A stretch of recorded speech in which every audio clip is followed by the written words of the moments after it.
Happy New Release Tuesday. This is where I go through the books that were released this week and let you know what I think I want to read so you can add them to your TBR list. And it's another week of amazing releases. The first one being Frida McFadden has a new book called Dear Debbie. In this book, we follow a woman who runs a very successful advice column called Dear Debbie, and women from all over write her about their deepest, darkest secrets. And she has always given them great advice, sane advice, until her own life starts to take a turn for the worse. And then she becomes a little unhinged. And she starts telling these people what she really thinks and what they should really do to change their lives. And she starts taking her own advice as well. Another author that I like is Donna Everhart. She is the queen of historical fiction, but not just historical fiction, strong women in historical fiction. And Women of a Promiscuous Nature is based on the American plan from the 1930s and 40s, and it might seem like a Margaret Atwood novel, but it's not. This actually happened in real life. In the 1940s, women could be arrested for anything, for simply existing without a man, and that's what happens in this book. Ruth is stopped by the local sheriff, and she's forced to undergo a medical examination, and then afterwards, they accuse her of being promiscuous, and they arrest her.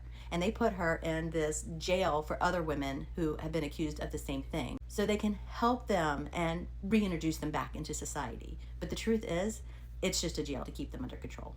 On Sundays, She Picks Flowers seems so spooky to me, and I think it would be a great read for Halloween. This is the story of Jude, and she has grown up in an abusive house, and one day she goes outside, she walks in the woods, and she just keeps walking, and she never comes back. And instead, she finds a run-down old house to claim as her own. This house has a history of violence and it's thought to be haunted, but she manages to live there and control all of that for a very long time. For 13 years, she's lived in peace until suddenly a woman shows up at her door. And then the woods start whispering and the house is watching and the horror begins. And finally, there is missing Sam. And Sam and Aliyah, their marriage seems perfect. It's quiet, it's settled, it's serene. Until one night they have a pretty bad fight and Sam gets up early in the morning, she goes for a run and she never returns. And almost immediately Aliyah is accused of doing something to Sam because she's queer, she's Muslim, and she's the daughter of immigrants. And usually the last person to see somebody did something.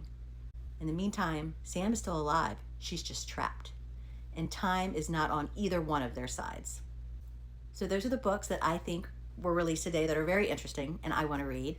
Are you going to read any of them? Let me know in the comments.